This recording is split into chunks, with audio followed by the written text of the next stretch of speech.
Welcome back to my new vlog. ಎಲ್ಲರೂ ಹೇಗಿದ್ದೀರಾ? ಚೆನ್ನಾಗಿದ್ದೀರಾ ಅಂತ ಅಂದ್ಕೊಂಡಿದ್ದೀನಿ. ನಾನು ಕೂಡ ತುಂಬ ಚೆನ್ನಾಗಿದ್ದೀನಿ. ಸೊ ಇವತ್ತಿನ ವಿಡಿಯೋ ಬಂದ್ಬಿಟ್ಟು ಕುಂದಾಪುರದಲ್ಲಿ ಫೇಮಸ್ ಆಗಿರುವಂತಹ ಉಪ್ಪಿನುಡಿ, ಫ್ರಾನ್ಸ್ದು ಬರುತ್ತಲ್ವಾ ಅದ್ರದ್ದು ಉಪ್ಪಿನುಡಿ ಆ್ಯಂಡ್ ಬಾಲ್ಡ್ ರೈಸ್ ಗಂಜಿ. ಸೊ ತುಂಬ ಜನ ಕೇಳ್ತಾ ಇದ್ರು ಕುಂದಾಪುರದ್ದು ರೆಸಿಪೀಸ್ನ ತೋರಿಸಿ, ಮೀನು ಸಾರು ತೋರಿಸಿ ಅಂತ. ಸೊ ಮೀನು ಸಾರನ್ನ ನಾನು ನೆಕ್ಸ್ಟ್ ವಿಡಿಯೋದಲ್ಲಿ ಖಂಡಿತವಾಗ್ಲೂ ತೋರಿಸ್ತೀನಿ. ಅದಕ್ಕೊಬ್ಬರು ಸ್ಪೆಷಲ್ ಚೀಫ್ ಗೆಸ್ಟ್ನ ಕರೆಸ್ತೀನಿ, ಕುಂದಾಪುರದವರು. ಸೊ ಅವ್ರ ಜೊತೆಗೇ ನಾನು ಮೀನು ಸಾರು ರೆಸಿಪಿನ ನಿಮ್ಮೊಟ್ಟಿಗೆ ಶೇರ್ ಮಾಡ್ಕೋತೀನಿ. ಸೊ ಇವಾಗ ಚಕ್ಲಿ ಬಜ್ಜಿ ಅಂದರೆ ಫ್ರಾನ್ಸ್ದು ಉಪ್ಪಿನುಡಿ ಹೇಗೆ ಮಾಡೋದು ಅಂತ ತೋರಿಸ್ಕೊಡ್ತೀನಿ, ಆಯಿತಾ? ಬನ್ನಿ ಹಾಗಾದರೆ ಮಾಡೋಣ.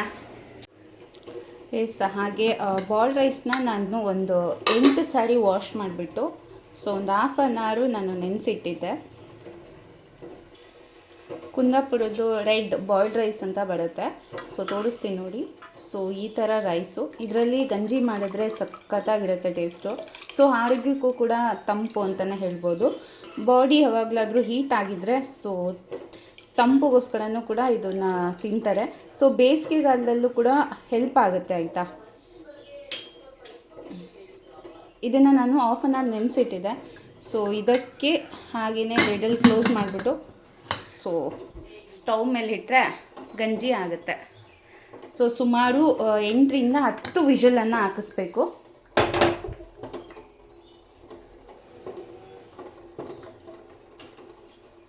ಎಂಟರಿಂದ 10 ವಿಷಲ್ ಸಾಕಾಗುತ್ತೆ. ಫುಲ್ಲು ಸಾಫ್ಟಾಗಿ ಬೆಂದಿರುತ್ತೆ. ಹಾಗೆ ನಾಟಿ ಮೊಟ್ಟೆ ಕೂಡ ಬೇಯೋದಕ್ಕೆ ಇಟ್ಟಿದ್ದೆ. ಉಪ್ಪಿನುಡಿಗೆ ಏನೆಲ್ಲ ಇಂಗ್ರೀಡಿಯೆಂಟ್ಸ್ ಬೇಕು ಅಂತ ಹೇಳ್ತೀನಿ.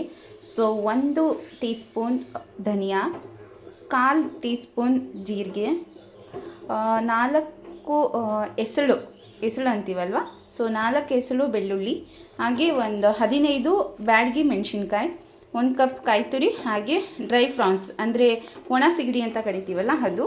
ನಾನು ಆಲ್ರೆಡಿ ಖಾಲಿ ಮಾಡಿಬಿಟ್ಟಿದ್ದೀನಿ, ಇನ್ನು ಇದೆ. ಸೊ ಇಷ್ಟು ಸಿಗಡಿಗೆ ಇಷ್ಟು ಸಾಕಾಗುತ್ತೆ. ನೆಕ್ಸ್ಟು ಅದಕ್ಕೆ ಸ್ವಲ್ಪ ಹುಣಸೆ ಹಣ್ಣು, ಹುಳಿ ಬೇಕು. ಹುಳಿ ಇಲ್ಲ ಅಂದರೆ ಇದೇ ಮೇನ್ ಐಟಮ್ ಅಂತಲೂ ಕೂಡ ಹೇಳ್ಬೋದು. ಇದು ಒಂದು, ಮತ್ತು ತೆಂಗಿನಕಾಯಿ, ಇದು ಮೇನ್ ಐಟಮ್. ಇಷ್ಟು ಇಂಗ್ರೀಡಿಯೆಂಟ್ಸನ್ನು ಬಳಸಿ ನಾವು ಇವಾಗ ಕುಂದಾಪುರ ಶೈಲಿಯ ಫ್ರಾನ್ಸ್ ಉಪ್ಪಿನುಡಿಯನ್ನು ಮಾಡೋಣ ಇವಾಗ. ಸೊ ಮೊದಲಿಗೆ ಒಣ ಮೆಣಸಿನಕಾಯಿ, ಹಾಗೆ ಧನಿಯಾ, ಸೊ ಜೀರಿಗೆ, ಸೊ ಇದೆಲ್ಲ ಹಾಕಿ ಚೆನ್ನಾಗಿ ಲೋ ಫ್ಲೇಮಲ್ಲಿ ಸೊ ರೋಸ್ಟ್ ಮಾಡ್ಕೊಳ್ಳೋಣ ಚೆನ್ನಾಗಿ.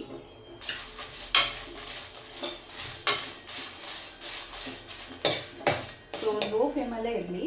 ಸೊ ಅದು ಚೆನ್ನಾಗಿ ಘಮ ಬರಬೇಕು. ಘಮ ಬಂತು ಅಂದರೆ ಅದು ಡ್ರೈ ರೋಸ್ಟ್ ಆಗಿದೆ ಅಂತ ಫ್ಲೇವರ್ ಗೊತ್ತಾಗುತ್ತೆ ನಿಮಗೆ ಮಾಡ್ತಾ.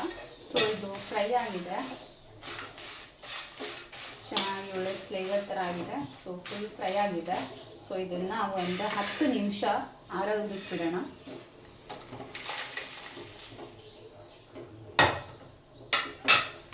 ಸೊ ಇದು ಫ್ರೈ ಆಗಿದೆ ನೋಡ್ಬೋದು. ಸೊ ಇದನ್ನು ತಣ್ಣಗಾದ್ಮೇಲೆ ಸೊ ಮಿಕ್ಸಿ ಹಾಕ್ಬಿಟ್ಟು ಪುಡಿ ಮಾಡ್ಕೊಳ್ಳೋದು ಅಷ್ಟೇ. ಗೈಸ್, ಅದೇ ಬಾಣಲಿಗೆ ನಾನು ಸ್ವಲ್ಪ ಕಾಯಿ ತುರಿಯನ್ನು ಹಾಕ್ಕೊಂಡು ಸೊ ಬಿಸಿ ಮಾಡ್ಕೊತಾ ಇದ್ದೀನಿ ಲೈಟಾಗಿ.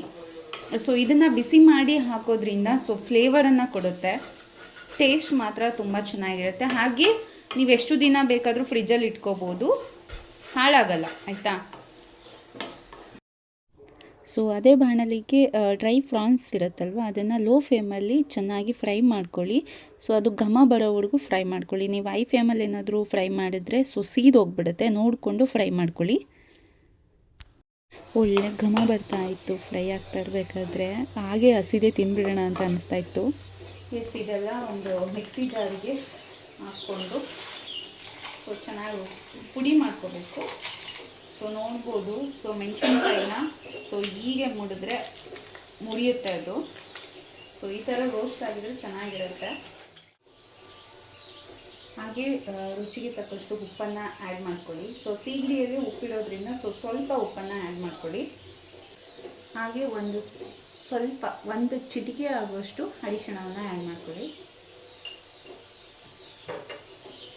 ಇದನ್ನು ಫುಲ್ ಪುಡಿ ಆಗೋ ಥರ ರುಬ್ಕೊಳ್ಳಿ.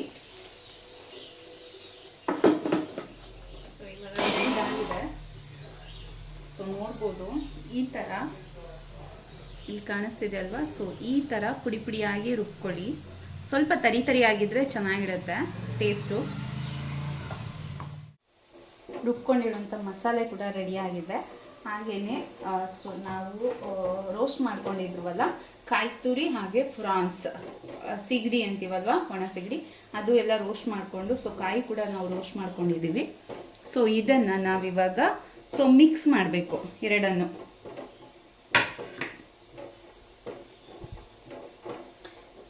ಮಿಕ್ಸ್ ಮಾಡಿದ್ರೆ ಆಯಿತು.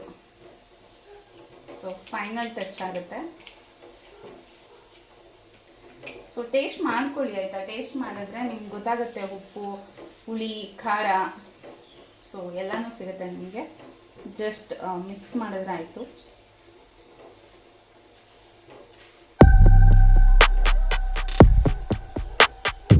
ನೀವಿನ್ನು ತೆಂಗಿನಕಾಯಿನ ಫ್ರೈ ಮಾಡಬೇಕಾದ್ರೆ ಸ್ವಲ್ಪ ಒಂದು ಚಿಟಿಕೆ ತಂಗಿನ ಎಣ್ಣೆ ಹಾಗೆ ಮತ್ತು ಸ್ವಲ್ಪ ಅರಿಶಿಣ ಹಾಕ್ಕೊಂಡು ಫ್ರೈ ಮಾಡ್ಕೊಳ್ಳಿ. ಅದು ಕೂಡ ಡಿಫ್ರೆಂಟ್ ಫ್ಲೇವರ್ ಕೊಡುತ್ತೆ. ನೋಡ್ಬೋದು ಎಷ್ಟು ಚೆನ್ನಾಗಿದೆ ಅಂತಂದರೆ ಸೂಪರಾಗಿರುತ್ತೆ. ಸ್ಮೆಲ್ಗೆ ನಾನು ಟೆಂಪ್ಟ್ ಆಗ್ತಾ ಇದ್ದೀನಿ. ಸೊ ನೋಡಿ ಸಖತ್ತಾಗಿದೆ ಅಲ್ವಾ.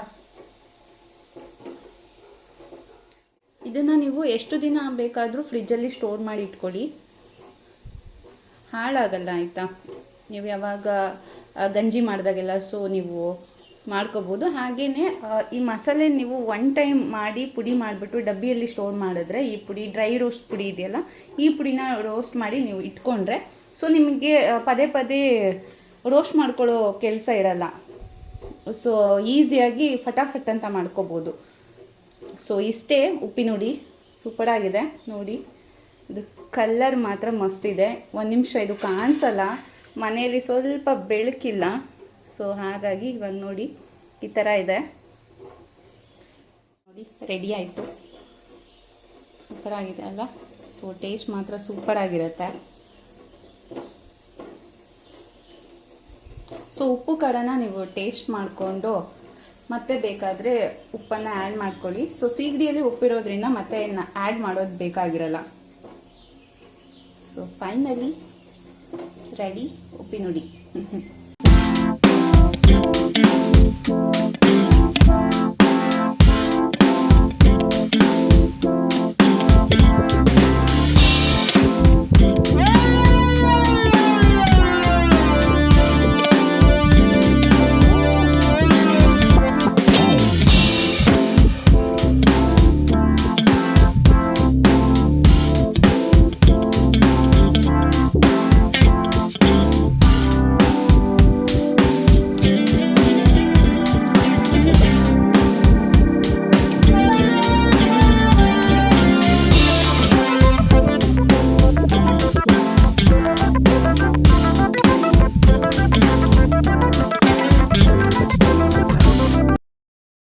ಸೊ ನೋಡಿದ್ರಲ್ಲ, ಬಾಯ್ಲ್ಡ್ ರೈಸ್ ಗಂಜಿ, ಫ್ರಾನ್ಸ್ ಉಪ್ಪಿನುಡಿ, ಚಿಕನ್, 2 ಮೊಟ್ಟೆ, ಹಾಗೆ ಗಂಜಿ ಜೊತೆ ಮೊಸರು ಇರಲೇಬೇಕು, ಅದೇ ಕಾಂಬಿನೇಷನ್. ಸೊ ಊಟದ ಪ್ಲೇಟ್ ನೋಡ್ತಾ ಇದ್ದಾನೆ ಈಗಲೇ ತಿನ್ಬಿಡ್ಲ ಅಂತ ಅನ್ನಿಸ್ತಾ ಇತ್ತು, ಅಷ್ಟು ಚೆನ್ನಾಗಾಗಿತ್ತು. ಸೊ ನೀವು ಕೂಡ ಮನೇಲಿ ಟ್ರೈ ಮಾಡಿ ಆಯಿತಾ. ತುಂಬ ಚೆನ್ನಾಗಿರುತ್ತೆ. ಬೇಸಿಗೆಗಾಲದಲ್ಲಂತೂ ಮಾಡಿಸಿದಂತಹ ರುಚಿ. ಎಸ್ ಗೈಸ್, ನೋಡಿದ್ರಲ್ವಾ ಕುಂದಾಪುರ ಶೈಲಿಯ ಫ್ರಾನ್ಸ್ ಉಪ್ಪಿನುಡಿ ಹೇಗಿತ್ತು ಅಂತ. ನೀವು ಕೂಡ ಟ್ರೈ ಮಾಡಿ ಟೇಸ್ಟ್ ಹೇಗಿತ್ತು ಅಂತ ನನಗೆ ಕಮೆಂಟ್ ಮುಖಾಂತರ ತಿಳಿಸಿ. ಸೊ ಈ ವಿಡಿಯೋನ ನಾನು ಇಲ್ಲಿಗೆ ಎಂಡ್ ಮಾಡ್ತಾ ಇದ್ದೀನಿ. ಸೊ ಪ್ಲೀಸ್ ಇನ್ನು ಯಾರು ನನ್ನ ಚಾನಲ್ನ ಸಬ್ಸ್ಕ್ರೈಬ್ ಮಾಡ್ಕೊಂಡಿಲ್ಲ, ಪ್ಲೀಸ್ ಸಬ್ಸ್ಕ್ರೈಬ್ ಮಾಡ್ಕೊಳ್ಳಿ. ಹಾಗೆ ನಿಮ್ಮ ಫ್ರೆಂಡ್ಸ್ ರಿಲೇಷನ್ಸ್ಗೆ ಶೇರ್ ಮಾಡಿ. Thank you for watching. Love you all. Take care. Bye bye.